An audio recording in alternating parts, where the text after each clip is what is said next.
के सामने जो केमिस्ट्री ऑर्गेनिक केमिस्ट्री है, ऑर्गेनिक केमिस्ट्री यूनिट डी आपके दी हुई है।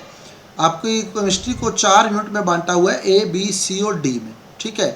जिसमें सी यूनिट आपकी सॉइल केमिस्ट्री है और डी यूनिट आपकी ऑर्गेनिक केमिस्ट्री है। तो हम डी यूनिट को उठाया हमने, और डी यूनिट में आप लोग देखें तो यहाँ जनरल इंट्रोडक्शन, बेसिक प्रिंसिपल का जनरल इंट्रोडक्शन, जिसमें मेथड्स ऑफ प्योरिफिकेशन यानी इम्प्योरिटी, अशुद्धि दूर करने की विधियाँ, मेथड ऑफ प्योरिफिकेशन, शुद्धिकरण की विधियाँ, क्वालिटेटिव एंड क्वांटिटेटिव एनालिसिस यानी गुणात्मक और मात्रात्मक विश्लेषण, classification and IUPAC nomenclature of organic compound, कार्बनिक यौगिकों का वर्गीकरण और आईयूपीएसी नामकरण।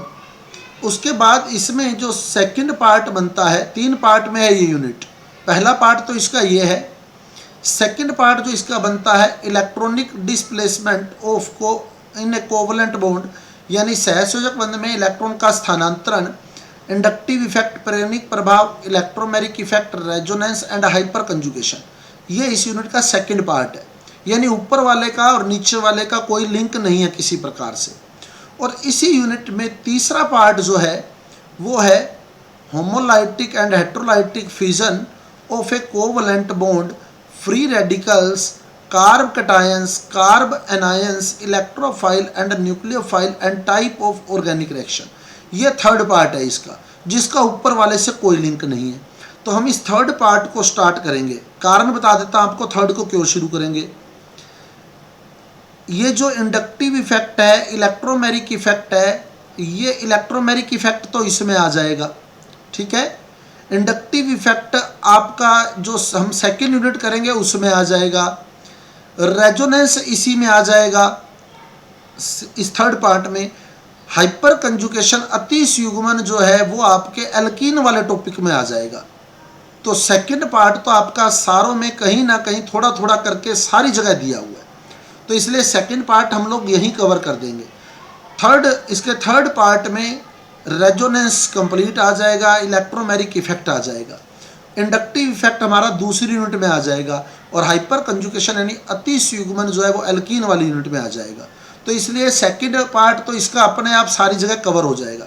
अब हम लोग स्टार्ट कर रहे हैं थर्ड पार्ट से। थर्ड पार्ट जो इसका है, पहला पार्ट कहता है homolytic and heterolytic fission in A covalent bond, मतलब सहसंयोजक बंध का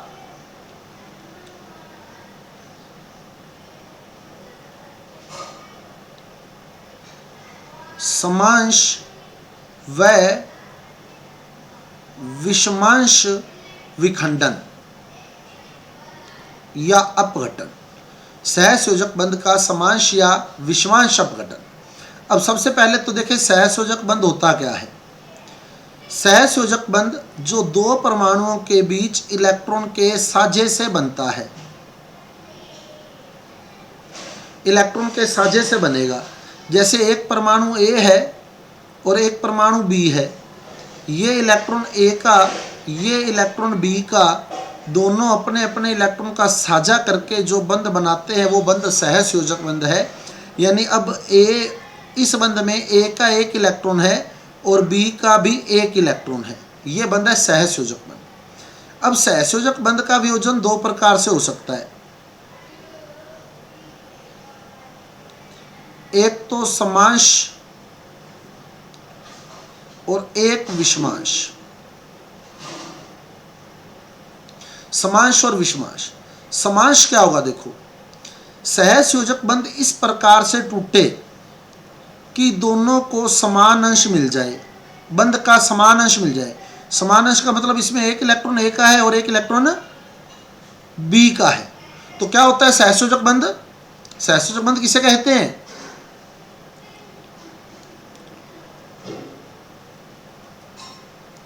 सहसंयोजक बंध किसे कहते हैं, इलेक्ट्रॉनों के साझे का, जो इलेक्ट्रॉन के साझे से बनता है। इलेक्ट्रॉन के साझे का मतलब एक इलेक्ट्रॉन ए का और एक इलेक्ट्रॉन बी का, दोनों का एक एक इलेक्ट्रॉन आ गया तो जो बंध बना वो सहसंयोजक बंध है। दोनों का एक एक इलेक्ट्रॉन आ गया तो जो बंध बना वो सहसंयोजक बंध है। अब वापिस बताएं, सहसंयोजक बंध में कितने इलेक्ट्रॉन है? कितने इलेक्ट्रॉन है सर? दो। 2 इलेक्ट्रॉन है। 2 इलेक्ट्रॉन है। तो अब समांश विखंडन करना है। समांश विखंडन का मतलब, हमने विखंडन मतलब टूटना, हमने इसको इस प्रकार से तोड़ना है कि दोनों को समान अंश मिल जाए। समान अंश का मतलब एक इलेक्ट्रॉन ए को मिल जाए और एक इलेक्ट्रॉन बी को मिल जाए, यही समान अंश होगा। क्योंकि एक बंध में 2 इलेक्ट्रॉन है, 2 इलेक्ट्रॉन है तो दोनों को एक एक इलेक्ट्रॉन दे दें। तो एक इलेक्ट्रॉन आ गया ए के पास और एक इलेक्ट्रॉन आ गया किसके पास? बी के पास। इस प्रकार ए पर मुक्त इलेक्ट्रॉन आ गया और बी पर भी मुक्त इलेक्ट्रॉन आ गया। ये जो मुक्त इलेक्ट्रॉन वाली स्पीशीज होती है, प्रजाति होती है, इसको मुक्त मूलक कहा जाता है। मुक्त मूलक। तो बहुत ही इंपॉर्टेंट क्वेश्चन है। समांश विखंडन से बनने वाली स्पीशीज है, बनने वाली प्रजाति है, क्या बनता है समांश विखंडन में?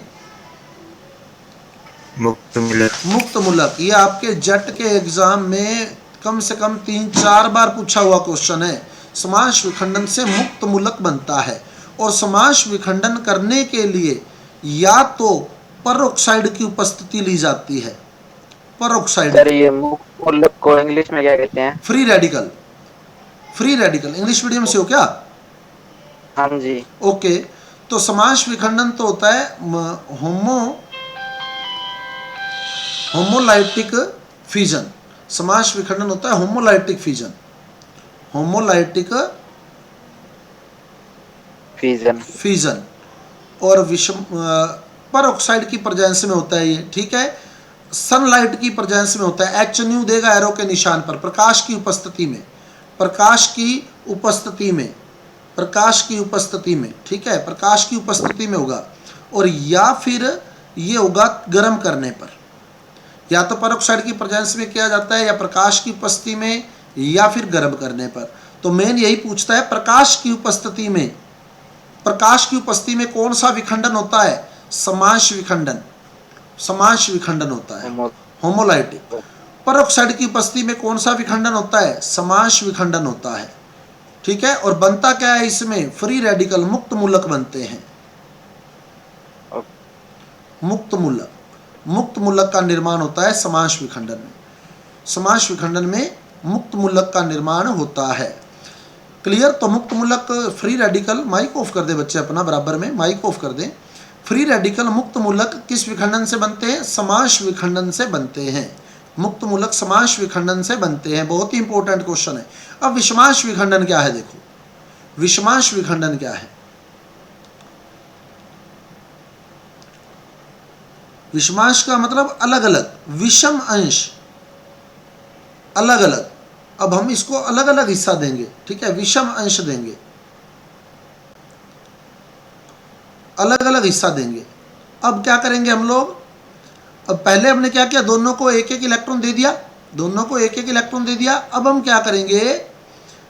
दोनों इलेक्ट्रॉन एक को ही दे देंगे, तो ये विषम हो जाए। दो ही तरीके हो सकते हैं। देखो, मेरे पास 2 इलेक्ट्रॉन है, या तो मैं दोनों को एक एक इलेक्ट्रॉन दे दूं, ये तो समांश हो जाएगा, या दोनों इलेक्ट्रॉन एक को ही दे दूं, ये विषमांश हो जाएगा, हेट्रोलाइटिक हो जाएगा।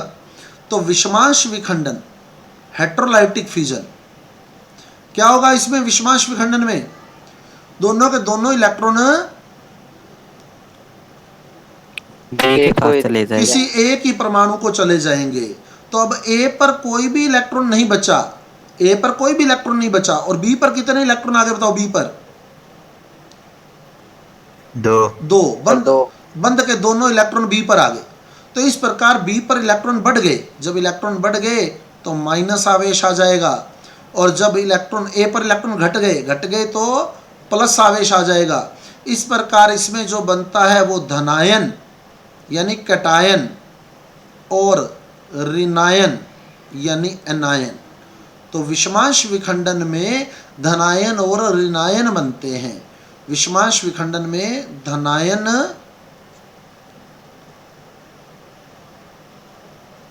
व ऋणायन बनते हैं, यानी कैटायन एंड एनायन की फॉर्मेशन होती है। समझ आई बात? तो ये था समांश और विषमांश विखंडन। क्या होता है समांश विखंडन? समास में क्या करेंगे, समास में समान सर, मात्रा समान में तो टूटे। दोनों दोनों को एक एक इलेक्ट्रॉन। दोनों को एक एक इलेक्ट्रॉन दो, देंगे। दोनों को एक एक इलेक्ट्रॉन दे देंगे तो बनेगा क्या वहां, मुक्त मूलक। मुक्त मूलक, फ्री रेडिकल बनेंगे।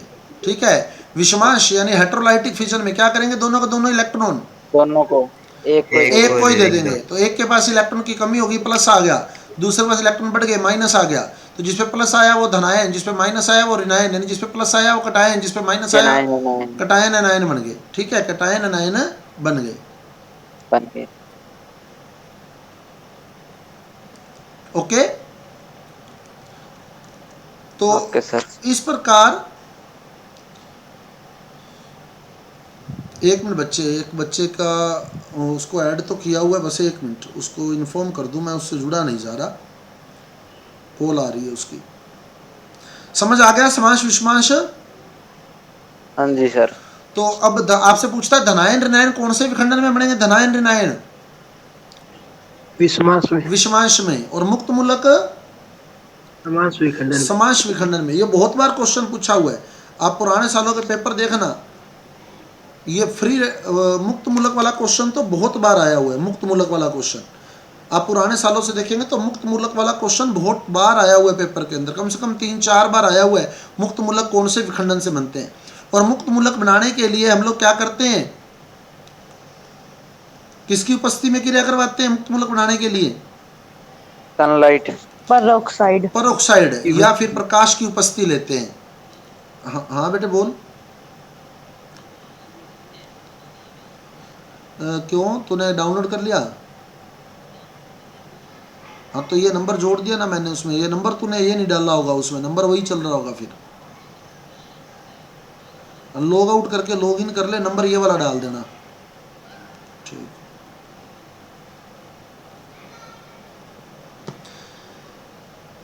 समझ आई बात?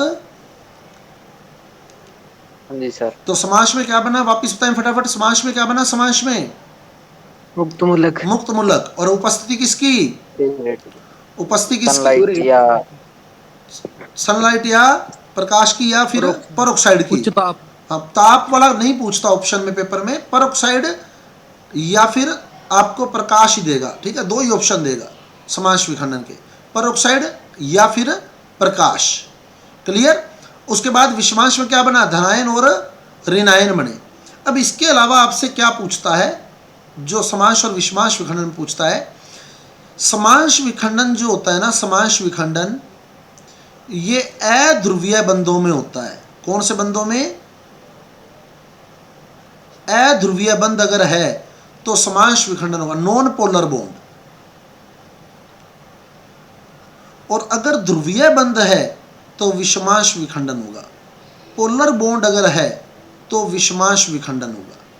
तो ध्रुवीय बंध है तो कौन सा, ध्रुवीय बंध है तो अभी बता दूंगा ध्रुवीय क्या होता है। ध्रुवीय बंध है तो विषमांश, और अध्रुवीय है तो समांश। समांस, कैसे, देखो क्या मतलब है इसका। देखो ध्रुवीय क्या होता है, ध्रुवीय मोटी मोटी बात अगर हम करें, अभी ज़्यादा डीप नहीं जाऊंगा, फिर तो मैं आपको ऐसा तरीका दे दूंगा, एक आपको किसी किताब में नहीं मिलेगा।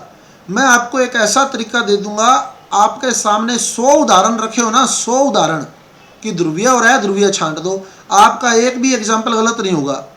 आप जितने मर्जी उदाहरण अगला दे दे आपको, आप क्विकली ध्रुवीय और अध्रुवीय आराम से छांट दें, पोलर नॉन पोलर आराम से छांट दें। अभी मैं मोटा मोटा बता रहा हूँ आपको। जैसे HCl है ना, HCl वाला बंध ध्रुवीय है। अब आप बताओ H और Cl में से किस पे प्लस है और किस पे माइनस है? H पे Cl प्लस पर होगा। माइनस है। सबको पता है Cl पे माइनस है, इसका मतलब Cl माइनस बनेगा और H प्लस बनेगा। सही है। तो विषमांश विखंडन से बनेगा वो। भाई प्लस और माइनस किस किस विखंडन से बनते हैं बताओ, प्लस और माइनस? विश्वास विषमांश, विषमांश हेटेरोलाइटिक से बनते। विषमांस में तो ये जो हेटेरोलाइटिक है, इसमें भी सनलाइट की प्रेजेंस होती है? नहीं हेटेरोलाइटिक में नहीं होती, ओनली ऊपर वाले में होती है। हाँ, होमोलाइगस ऊपर ये जोड़ने के लिए होती है सनलाइट की प्रेजेंस। HCl बढ़ाने के लिए चाहिए, H2 + Cl2 सनलाइट की प्रेजेंस में HCl बनाते हैं। Okay sir.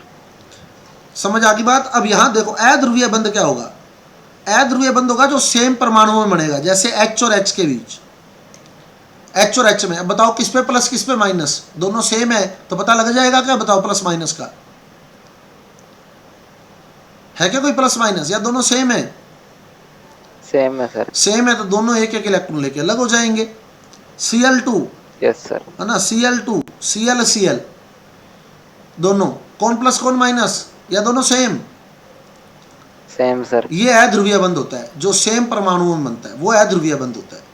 तो सब ओके सर। सर जिसमें डिफरेंट हो वो पोलर है और जिसमें डिफरेंट ना हो वो नॉन पोलर। मोटी मोटी बात यही ध्यान रखना है ना, अभी और भी आगे एग्जांपल दूंगा आपको। अभी मोटी मोटी बात हमने दो परमाणुओं वाले में यही होता है, जिसमें दो परमाणु हो ना, अगर दोनों परमाणु सेम है तो वो नॉन पोलर होता है, अध्रुवीय होता है, और अगर दोनों परमाणु अलग अलग हैं तो वो ध्रुवीय होता है, पोलर होता है। जैसे HI बताओ कौन सा होगा, HI बताओ पोलर होगा नॉन पोलर, ध्रुवीय होगा या ध्रुवीय? HI sir polar. HI ध्रुवीय होगा क्योंकि H plus I minus, H plus होगा I माइनस होगा, ध्रुवीय। ठीक है, ध्रुवीय होगा। समझ आ रही है बात? हाँ जी सर। अब आपके सारे क्वेश्चन यहीं से कवर होंगे, आप देखो ये इसी जगह से। समांश विखंडन में मुक्त मूलक बनते हैं, सनलाइट की प्रेजेंस में होता है, परोक्साइड की प्रेजेंस में होता है, और अध्रुवीय बंधों में होता है। बंध कौन सा होता है यहाँ? Non polar. Non polar. और जो विषमांश विखंडन होता है उसमें धनायन और ऋणायन बनते हैं, और ये ध्रुवीय बंधों में होता है। बंध ध्रुवीय होना चाहिए, पोलर होना चाहिए। तो यहाँ तो पोलर बॉन्ड है और यहाँ नॉन पोलर बॉन्ड है। ये लो, ये आपका क्वेश्चन है समांश और विषमांश विखंडन का, 100% इसी में से क्वेश्चन आएगा। टू दी पॉइंट बात करेंगे अपने, समझ आ गई बात? Yes sir. अब अगला पॉइंट देखो इसमें क्या कहता है। अगला पॉइंट कहता है फ्री रेडिकल यानी मुक्त मूलक। किसमें बने बताओ मुक्त मूलक? समांश विखंडन। समांश विखंडन में क्या होते हैं मुक्त मूलक? जिन पर एक मुक्त इलेक्ट्रॉन पाया जाता है। जैसे यहां पड़ा है ना मुक्त इलेक्ट्रॉन, देखो आप, ये पड़ा मुक्त इलेक्ट्रॉन,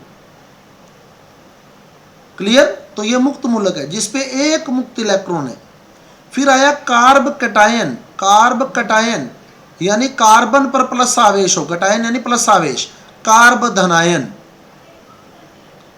और फिर आया कार्ब एनायन यानी कार्ब ऋणायन। कार्ब ऋणायन, कार्ब कटायन यानी कार्ब धनायन, और कार्ब एनायन यानी कार्ब ऋणायन। अब बताओ धनायन ऋणायन कौन से विखंडन में बने?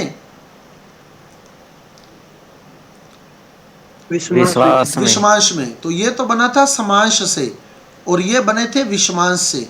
लेकिन अब जो अपने को वर्णन करना है, एक्सप्लेनेशन करनी है, वो कार्बन के संबंध में करनी है, कार्बन के संबंध में। तो अब आप देखो, अब हम यहां ले रहे हैं कार्बन मुक्त मूलक यानी कार्बन फ्री रेडिकल, कार्ब धनायन और कार्ब ऋणायन, यानी फ्री रेडिकल आ गई है। तो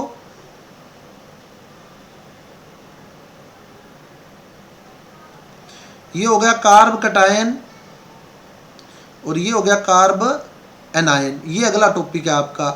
अब आप देखो कार्बन, कार्बन ये भी कार्बन लेके चलना है, ये भी कार्बन लेके चलना है। यहाँ आपको जो मैं बता रहा हूँ अब देखना, बहुत ही सिंपल तरीके से आपको बता दूंगा और यही आपका क्वेश्चन है पेपर का, कार्बन मुक्त मूलक।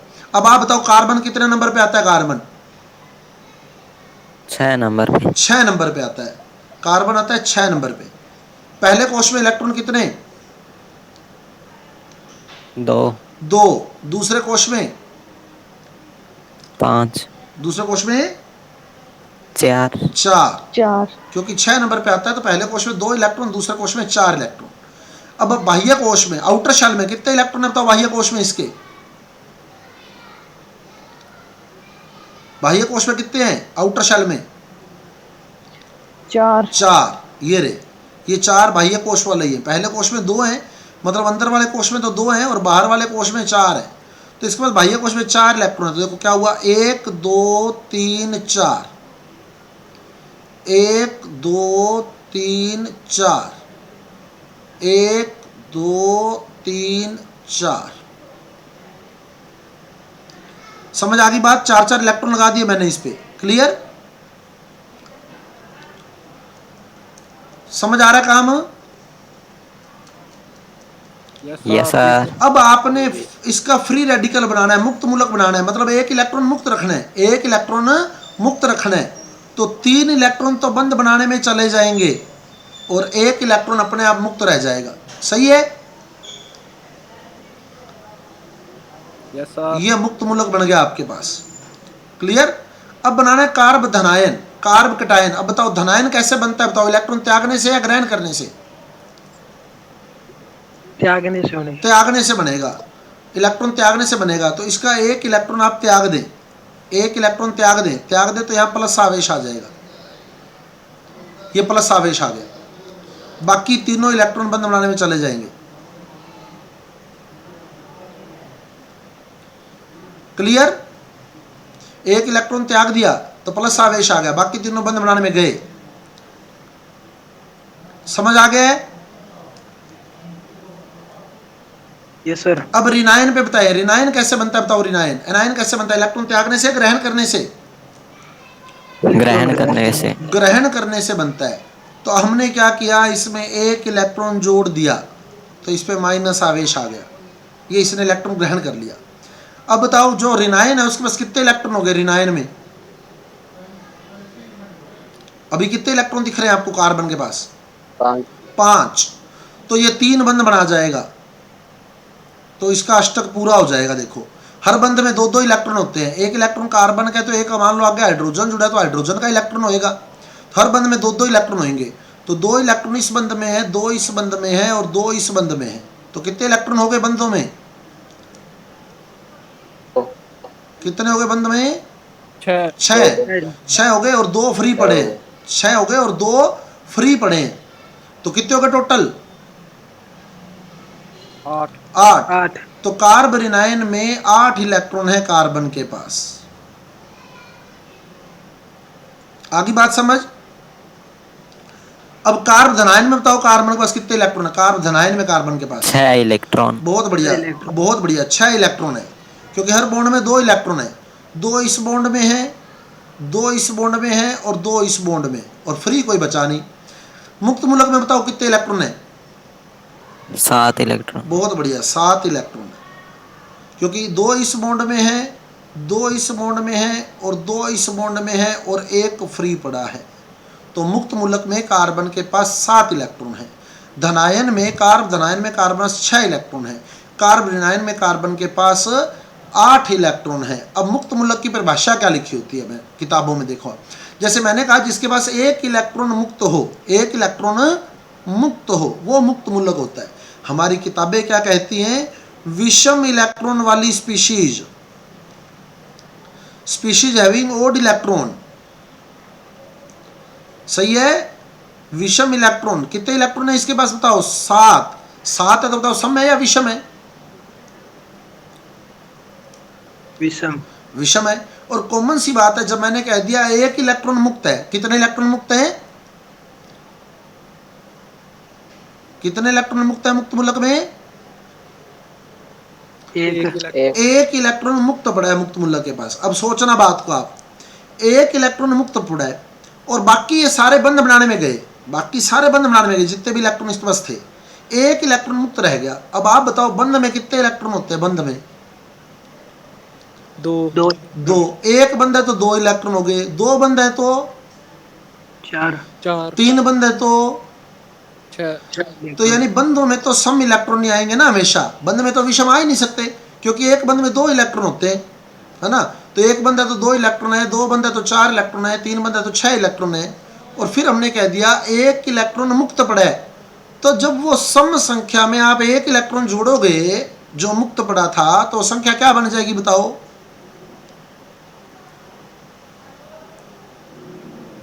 विषम बन जाएगी। इवन में जब आप लोग 1 जोड़ दोगे तो ओड बन जाएगी, सम में 1 जोड़ दोगे तो विषम बन जाएगा। भाई 1 बंद है तो 2 इलेक्ट्रॉन है, 1 मुक्त पड़ा है, 2 और 1 3 हो गया। 2 बंद है तो 4 इलेक्ट्रॉन तो बंद किए हैं, 1 मुक्त पड़ा है, 4 और 1 5 हो गया। 3 बंद बना रखे हैं तो 6 इलेक्ट्रॉन तो बंद किए हैं, 1 मुक्त पड़ा है, 6 और 1 7 हो गया। आई समझ या नहीं आई? बताओ। Yes sir. क्लियर बात? Yes sir. ओके, अब आप देखें आगे वाले केस में क्या हुआ। इसमें 6 इलेक्ट्रॉन है और इसमें 8 इलेक्ट्रॉन है। अब आप देखो इसका अष्टक पूरा है, अष्टक का नियम पढ़ते हो ना, लॉ ऑफ ऑक्टेट। इसका अष्टक पूरा है, क्या इसका भी अष्टक पूरा है? क्या इसका? No sir. इसके पास तो 6 इलेक्ट्रॉन है ना, तो इसका अष्टक पूरा नहीं है, अष्टक अपूर्ण है। और इसका अष्टक पूरा है क्या, बताओ इसका? इसका नहीं है सर। नहीं है, इसका अष्टक भी पूरा नहीं है। तो कार्बन मुक्त मूलक का अष्टक इनकम्प्लीट है, कार्ब धनायन का अष्टक भी इनकम्प्लीट है, ऑक्टेट इनकम्प्लीट है, कार्ब ऋणायन का अष्टक पूरा, ऑक्टेट कंप्लीट है। ठीक है, तो अब आप बताओ अष्टक कोई भी स्थाई कब होगा? स्थाई स्टेबल कब होगा? जब अष्टक पूरा कर लेंगे। जब अष्टक पूरा कर लेगा, 8 इलेक्ट्रॉन पूरे कर लेगा, ऑक्टेट कंप्लीट कर लेगा। अब बताओ किस किस को इलेक्ट्रॉन चाहिए? किस किस को इलेक्ट्रॉन चाहिए अष्टक पूरा करने के लिए? रेडिकल और कैटायन को। बिल्कुल, मुक्त मूलक को इलेक्ट्रॉन चाहिए अष्टक पूरा करने के लिए। कितने हैं मुक्त मूलक के पास? सर 7। 7। तो इसको एक इलेक्ट्रॉन चाहिए, है ना, अष्टक पूरा करने के लिए। इसको कितने चाहिए? 2। इसको 2 इलेक्ट्रॉन चाहिए। और इसको भी चाहिए क्या? No sir. ये कंप्लीट है सर। इसका कंप्लीट है, तो इसको इलेक्ट्रॉन नहीं चाहिए। तो जिसको इलेक्ट्रॉन चाहिए वो बन गया इलेक्ट्रॉन स्नेही, यानी वो इलेक्ट्रॉन से स्नेह रखेगा, इलेक्ट्रोफाइल। इसको भी इलेक्ट्रॉन चाहिए, तो ये भी बन गया क्या? इलेक्ट्रोफाइल, इलेक्ट्रॉन स्नेही। समझ आ रही है बात? तो जिसको इलेक्ट्रॉन चाहिए वो अगला इलेक्ट्रॉन से स्नेह रखेगा, और जिसको इलेक्ट्रॉन नहीं चाहिए क्या वो इलेक्ट्रॉन से स्नेह रखेगा क्या, बताओ? नहीं सर। वो नहीं रखेगा। तो इसके ऊपर आवेश क्या है, बताओ? इसके ऊपर आवेश क्या? आवेश है इसके ऊपर माइनस। माइनस। तो ये नाभिक से स्नेह रखेगा, न्यूक्लियस से स्नेह रखेगा, क्योंकि नाभिक पर क्या आवेश होता है? नाभिक पर प्लस। प्लस। तो ये बन गया नाभिक स्नेही, न्यूक्लियोफाइल। तो इस प्रकार कार्ब ऋणायन जो होता है वो न्यूक्लियोफाइल होता है, नाभिक स्नेही होता है। और मुक्त मूलक और कार्ब धनायन जो होते हैं वो इलेक्ट्रॉन स्नेही होते हैं। समझ आई बात या नहीं आई, बताओ? हाँ जी सर। तो जिसका अष्टक, कॉमन सी बात है, जिसका अष्टक पूरा नहीं है वो इलेक्ट्रॉन से नहीं होगा। तो इसमें 6 इलेक्ट्रॉन हो, 5 हो, 7 हो, सब इलेक्ट्रॉन से नहीं है। और जिसका अष्टक पूरा है, ऑक्टेट कंप्लीट है, और उसके पास लोन पेयर पड़ा है, ऑक्टेट कंप्लीट है, 8 इलेक्ट्रॉन पूरे हैं और लोन पेयर पड़ा है, वो नाभिक से नहीं होगा। तो आप देखो कार्ब ऋणायन में अष्टक पूरा है और लोन पेयर पड़ा है, तो ये नाभिक से नहीं की तरह व्यवहार करेगा, न्यूक्लियोफाइल की तरह बिहेव करेगा। समझ आई बात? Yes sir. अब देखो मुक्त मूलक में आगे प्रकार देखो इसके, कार्ब धनायन के भी, कार्ब ऋणायन के भी और मुक्त मूलक के भी प्रकार। अब हम बात कर रहे हैं इनके प्रकारों की। सब 4-4 प्रकार के हैं। पहला मैथिल मुक्त मूलक, मैथिल कार्ब धनायन, मैथिल कार्ब ऋणायन, सब में यही आएगा, मैथिल मुक्त मूलक, मैथिल कार्ब धनायन, मैथिल कार्ब ऋणायन। दूसरा प्राथमिक 1 डिग्री प्राइमरी मुक्त मूलक, प्राथमिक कार्ब धनायन, प्राथमिक कार्ब ऋणायन, 1 degree carbocation, 1 degree carbanion, 1 degree free radical, प्राथमिक। तीसरा द्वितीयक मुक्त मूलक भी आएगा, कार्ब धनायन भी आएगा, कार्ब ऋणायन भी आएगा। और चौथा 3 डिग्री तृतीयक मुक्त मूलक भी आएगा, धनायन भी आएगा, ऋणायन भी आएगा। 4 प्रकार सबके हैं। मैथिल, मैथ में कितने कार्बन होते हैं बताओ? मैथ में एक। तो इसके 3 बंध बढ़ेंगे, यानी 3H लगा दो और इस पे इलेक्ट्रॉन फ्री दिखा दो, तो ये मुक्त मूलक बन गया। अब सेम वही, इसके 3 बंध बढ़ाओ, इस पे प्लस लगा दो, तो ये धनायन बन गया। अब इसके सेम वही 3 बंध बनाओ, 2 इलेक्ट्रॉन फ्री दिखा के माइनस आवेश दिखा दो, ऋणायन बन गया। समझ आई बात या नहीं आई? लग गया पता? सब में बनाने, सब में तीन, यहाँ पे सब तो थोड़ा सा गोल हो गया, दोबारा बताना। आप देखो यहाँ देखो, सब में तीन बंदी बनाने, देखो 1 2 3 H जोड़ दिए, लग गया पता? हाँ जी। तो CH3 के ऊपर एक इलेक्ट्रॉन बच गया, सही है। अब यहां देखो सही।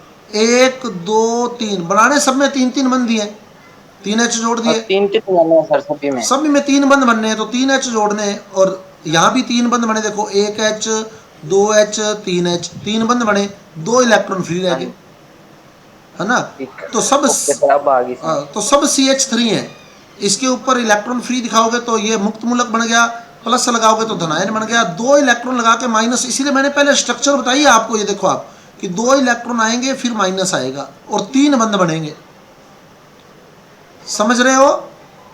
हाँ जी सर। एक अब देखो 1 डिग्री कैसे बनेगा।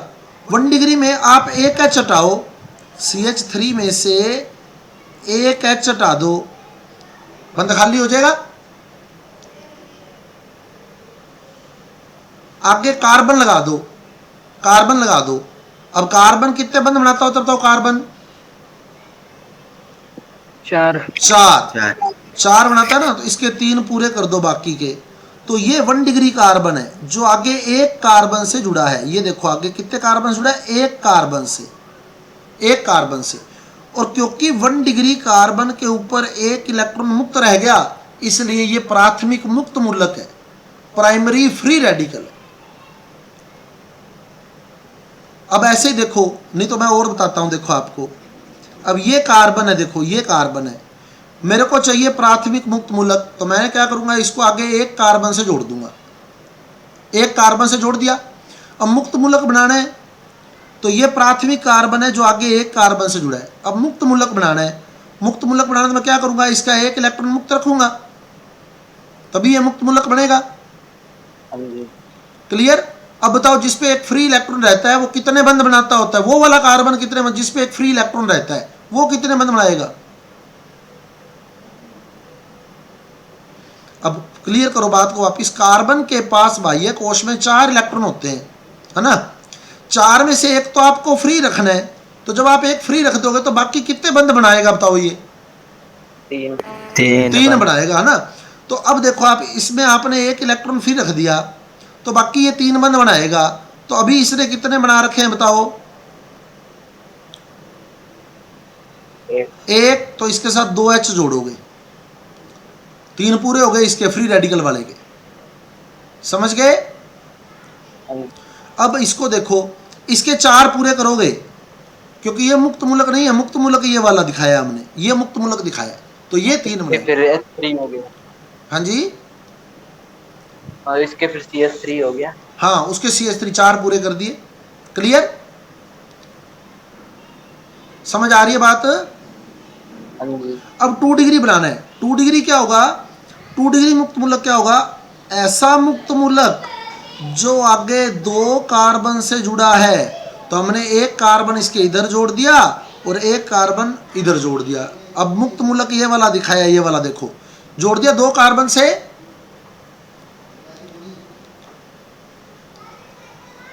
तो जो 2 कार्बन जुड़ा ना वो 2 डिग्री होता है, और इसके ऊपर एक इलेक्ट्रॉन फ्री छोड़ दिया तो ये 2 डिग्री मुक्त मूलक है। समझ आई बात? हाँ सर। अब बंद पूरे करो।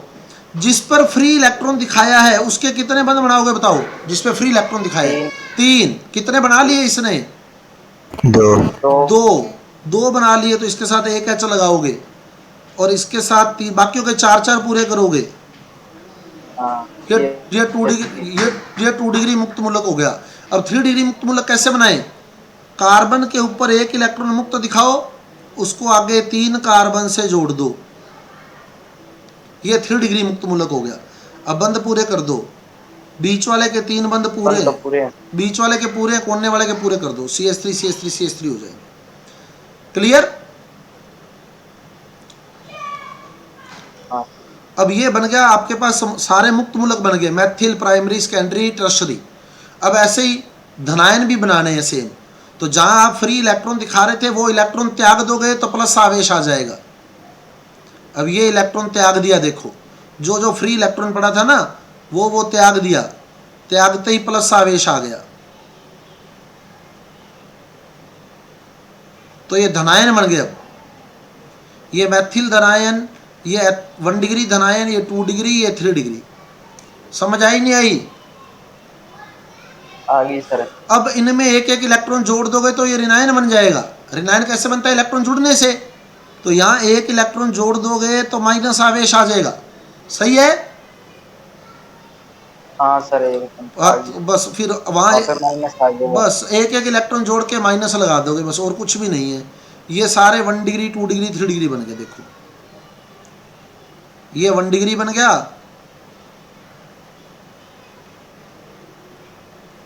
ये 2 डिग्री बन गया,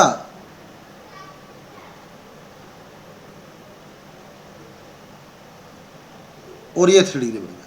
आई समझ या नहीं है? ये बताओ पहले तो। सर अब स्थायित्व का क्रम पूछेगा।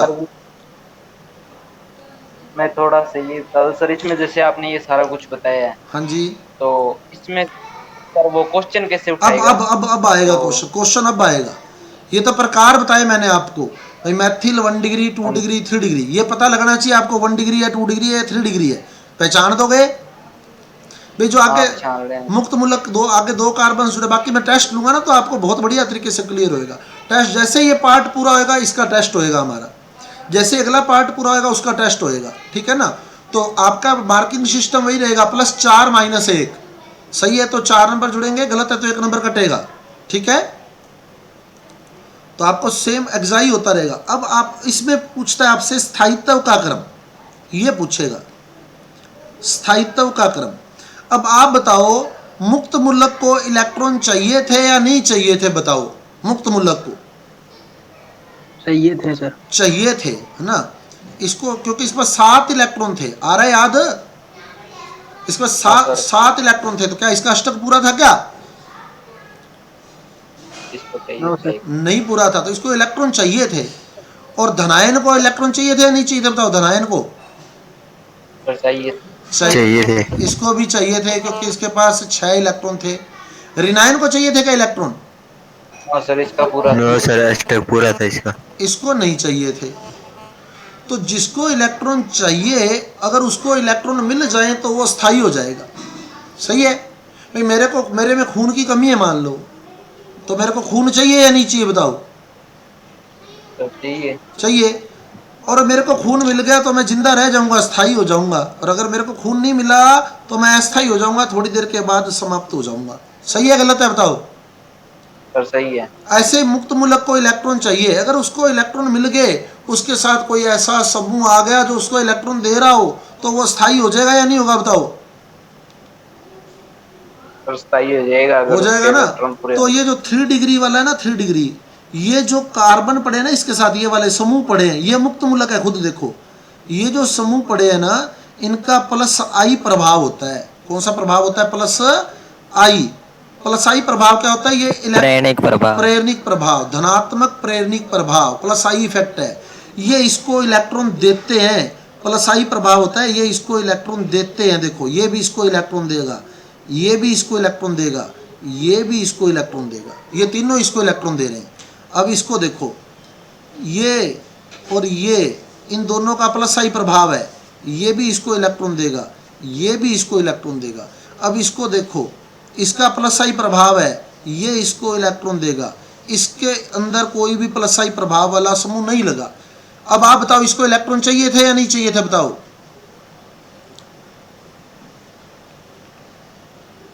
चाहिए थे या नहीं चाहिए थे?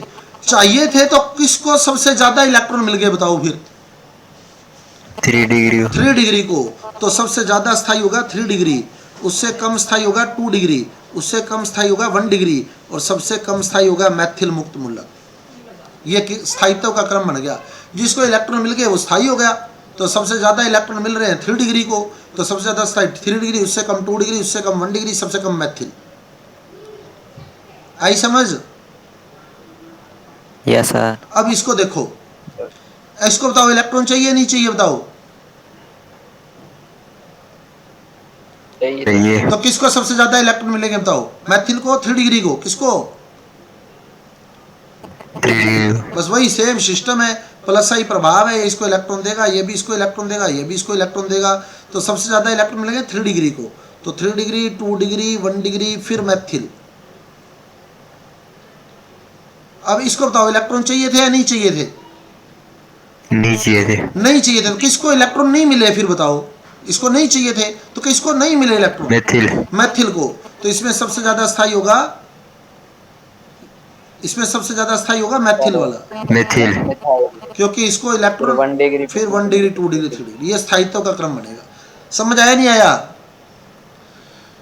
आ गया सर। यानी एक मोटी सी बात यह है कि मुक्त मूलक को इलेक्ट्रॉन चाहिए और कार्ब धनायन को भी इलेक्ट्रॉन चाहिए। तो जिसमें इलेक्ट्रॉन चाहिए ना उसमें तो स्थायित्व होगा 3 डिग्री, 2 डिग्री, 1 डिग्री मैथिल। सीधा याद रखो, इतना सोचने की जरूरत ही नहीं रहेगी आपको, ठीक है ना? इतना कहानी करने की जरूरत ही नहीं रहेगी। जिसमें इलेक्ट्रॉन चाहिए उसमें तो होगा 3, 2, 1 मैथिल, और जिसमें इलेक्ट्रॉन नहीं चाहिए वो होगा मैथिल 1, 2, 3। बाकी रीजन आपके सामने पड़ा है, आपको बता दिया। समझ आई? नेक्स्ट इसमें क्वेश्चन बनता है क्रियाशीलता का क्रम,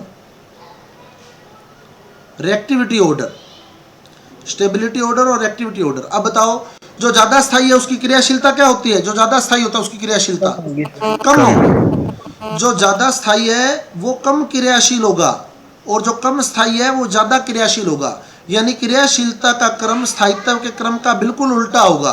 तो क्रियाशीलता का क्रम क्या बनेगा? जो ज्यादा स्थायी है वो कम क्रियाशील, जो कम स्थायी है वो ज्यादा क्रियाशील। यानी CH3 1 डिग्री, 2 डिग्री, फिर 3 डिग्री। यहाँ भी सेम CH3 फिर 1 डिग्री, 2 डिग्री, फिर 3 डिग्री। यहाँ उल्टा हो जाएगा 3 डिग्री, 2 डिग्री, 1 डिग्री और मैथिल। क्लियर?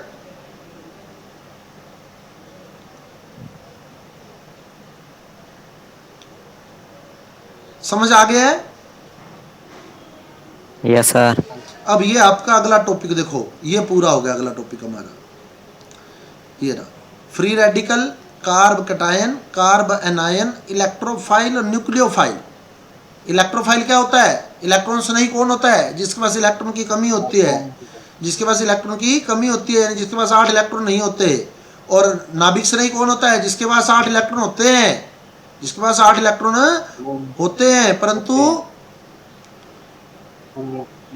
लोन पेयर होता है, साथ में लोन पेयर होता है, ऋणावेश होता है। 8 इलेक्ट्रॉन है और ऋणावेश है, तो इसी में ही छंट जाएंगे वो सारे। सीक्वेंस कर दोगे? सॉल्व हुआ? Yes sir. उसके बाद इस थर्ड पार्ट का जो लास्ट टॉपिक बचता है, type of organic reactions, types of organic reaction. अब ऑर्गेनिक रिएक्शन कितने प्रकार की होती है वो देखो। Organic reaction, types of organic reaction, रासायनिक कार्बनिक अभिक्रियाओं के प्रकार। अब यहाँ मैं आपको डिटेल तो कल करवाऊंगा, ठीक है ना इसकी, लेकिन आज आपको एक बहुत ही इंपॉर्टेंट बातें बता रहा हूँ मैं इसकी, वो आप लोग नोट करके रखेंगे। एक तो होती है प्रतिस्थापन अभिक्रिया,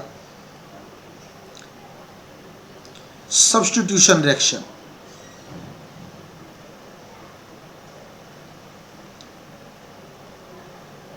पहली बात तो क्वेश्चन इन्हीं बातों में से निकल जाएगा जो मैं आपको बता रहा हूं। दूसरी होती है योगात्मक अभिक्रिया,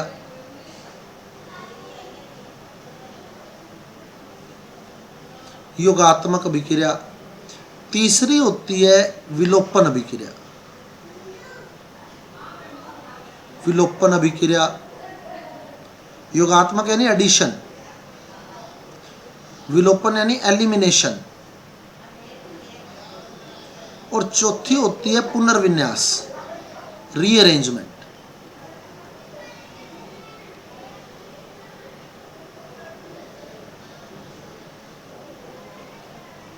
रीअरेंजमेंट। सबसे पहले देखिए प्रतिस्थापन अभिक्रिया।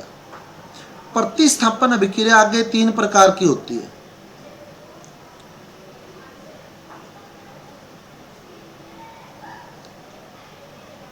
फिर आती है योगात्मक अभिक्रिया। युगात्मक अभिक्रिया भी 3 प्रकार की होती है,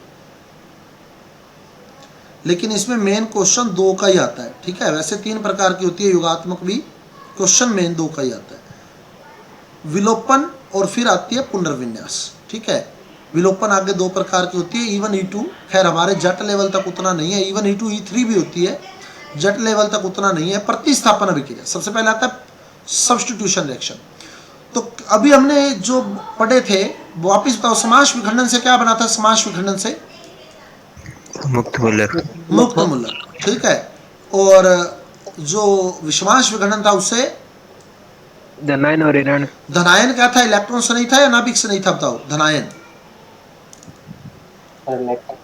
इलेक्ट्रॉन से नहीं, क्योंकि उसके पास 6 इलेक्ट्रॉन थे, है ना, 6 इलेक्ट्रॉन थे, तो वो इलेक्ट्रॉन से स्नेह रखता है 8 पूरा करने के लिए।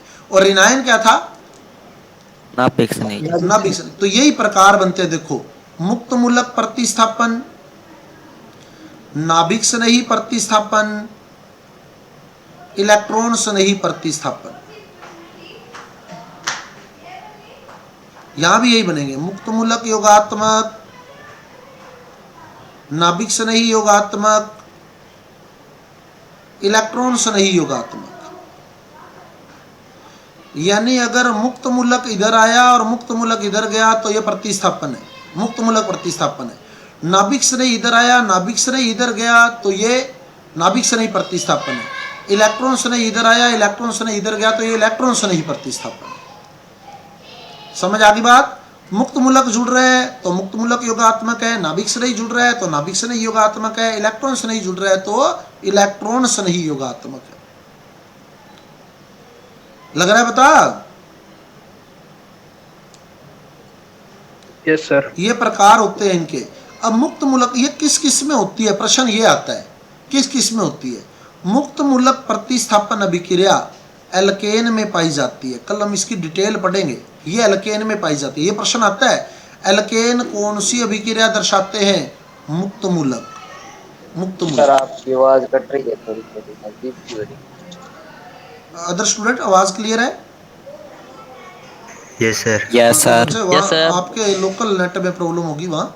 ठीक है, तो मुक्त मूलक अभिक्रिया एल्केन में नाभिक से नहीं प्रतिस्थापन, नाभिक से नहीं प्रतिस्थापन, ये एल्किल हैलाइड की विशेषता है। एल्किल हैलाइड की SN1 और SN2 2 प्रकार की होती हैं। ये SN1 और SN2 2 प्रकार की हैं। ये इलेक्ट्रॉन से नहीं प्रतिस्थापन, इलेक्ट्रॉन से नहीं प्रतिस्थापन अभिक्रिया, इलेक्ट्रॉन से नहीं, नाभिक से नहीं प्रतिस्थापन तो होता है किसमें? एल्किल हैलाइड में। इलेक्ट्रॉन से नहीं प्रतिस्थापन होता है एरोमेटिक यौगिकों में।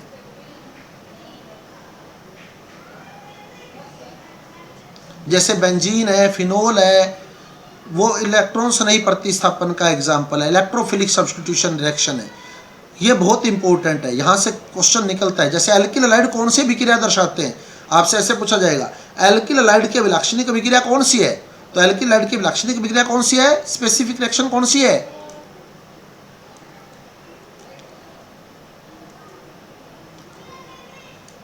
नाभिक से नहीं प्रतिस्थापन। नाभिक से नहीं प्रतिस्थापन। एल्केन की स्पेसिफिक रिएक्शन कौन सी है? मुक्त मूलक प्रतिस्थापन। मुक्त मूलक प्रतिस्थापन। एरोमेटिक यौगिक कौन सी अभिक्रिया दर्शाते हैं? इलेक्ट्रॉन से नहीं प्रतिस्थापन। इलेक्ट्रॉन से नहीं प्रतिस्थापन। अब आती है योगात्मक। योगात्मक में मुक्त मूलक जो होगा ना, वो एंटी मार्कोनिकॉफ नियम से होता है। परऑक्साइड की उपस्थिति में, परऑक्साइड की उपस्थिति में अगर कोई योग हो रहा है, अभी मैंने आपको बताया था परऑक्साइड की उपस्थिति में क्या बनता है, बताओ कौन सा विखंडन होता है? समास या विषमाश? परऑक्साइड की उपस्थिति में समास विखंडन। समास विखंडन से क्या बना था बताओ? समास विखंडन से मूलक, मुक्त मूलक। तो यानी अगर परऑक्साइड की उपस्थिति में कोई योग हो रहा है ना, तो वो हमेशा मुक्त मूलक योगात्मक अभिक्रिया होगी। क्लियर? परऑक्साइड की उपस्थिति में कोई भी योग हुआ है तो मुक्त मूलक योगात्मक का उदाहरण होगा वो, क्योंकि परऑक्साइड की उपस्थिति में समास विखंडन होगा, समास विखंडन से मुक्त मूलक बनेगा और जुड़ रहा है तो यानी मुक्त मूलक योगात्मक है। जैसे प्रश्न ऐसे आता है, देखो, प्रोपीन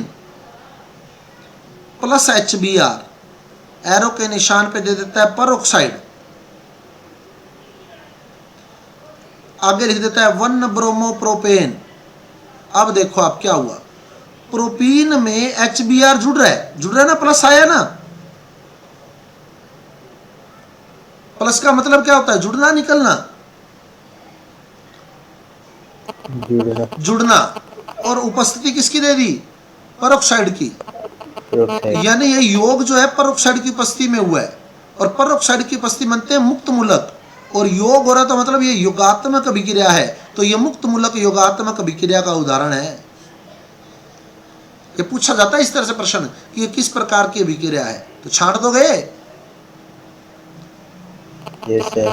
नाभिक स्नेही योगात्मक अभिक्रिया जो होती है ये कार्बोनिल यौगिकों की विशेषता होती है, कार्बोनिल यौगिक की, यानी एल्डिहाइड और कीटोन की। एल्डिहाइड यानी CHO, कीटोन यानी CO। एल्डिहाइड और कीटोन की विशेषता है। पूछा जाता है कार्बोनिल यौगिक कौन सी अभिलाक्षणिक अभिक्रिया दर्शाते हैं, तो कौन सी?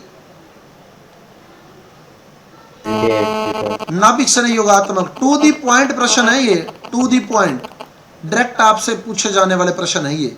उसके बाद आती है इलेक्ट्रॉन स्नेही योगात्मक। ये एल्कीन और एल्काइन की अभिलाक्षणिक अभिक्रिया है।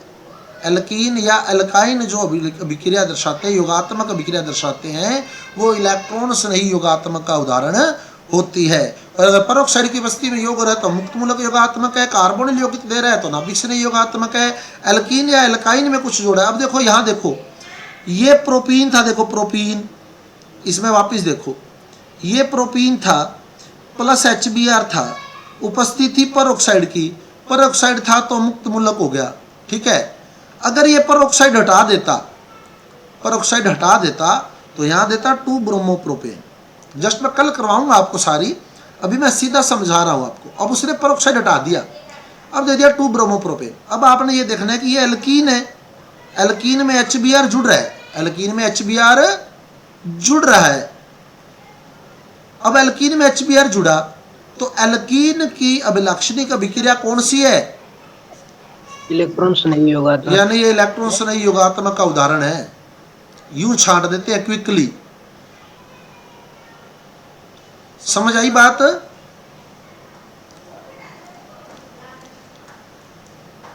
Clear topic? Yes sir. ये लो, ये आपकी फर्स्ट यूनिट है, इसको एक्सप्लेन कल हम करेंगे सारी अभिक्रियाओं को। और आप देखना प्रतिस्थापन, ये पढ़ने की जरूरत नहीं रहेगी आपको, आपको ऐसे तरीके दे दूंगा, बिना पढ़े आंसर देंगे इनका, बिना पढ़े।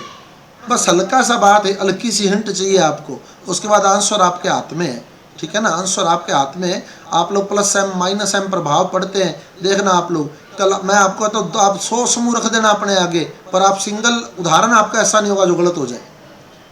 जितने मर्जी पुराने पेपर उठा लेना, आप जितनी मर्जी बुक्स उठा लेना, तरीके हमारे खुद के हैं, किताब के तरीके नहीं है हमारे पास, लेकिन आंसर सारे किताब के आएंगे आपके। कंपटीशन में जब आप बैठ रहे हैं तो आपको ये नहीं चाहिए कि आप लोग बुक की थ्योरी पढ़ रहे हैं और वहाँ से सोच रहे हैं, आपको सीधा सोचना आना चाहिए, क्विकली आंसर कैसे निकलेगा। जैसे अगला कह दे एल्डिहाइड और कीटोन, जैसे ये दे दिया, देखो ये लो, ये प्रश्न आए हुए प्रश्न है, CH3CHO + HCN = साइनोहाइड्रिन, ये दे दिया। CH3CHO + HCN = cyanohydrin. अब आपसे दे दिया अभिक्रिया का प्रकार कौन सा है, कौन सा अभिक्रिया का प्रकार है? मुक्त मूलक योगात्मक है, नाभिक स्नेही योगात्मक है, इलेक्ट्रॉन स्नेही योगात्मक है, सभी है, कौन सी है बताओ? बस नाभिक स्नेही योगात्मक। बस सोचने की जरूरत नहीं है आपको। यहाँ दिखा एल्डिहाइड है, और एल्डिहाइड और कीटोन की अभिलाक्षणिक अभिक्रिया जो होती है वो नाभिक स्नेही योगात्मक का उदाहरण होती है। ये लो आंसर आ गया, नाभिक स्नेही योगात्मक अभिक्रिया है। क्लियर?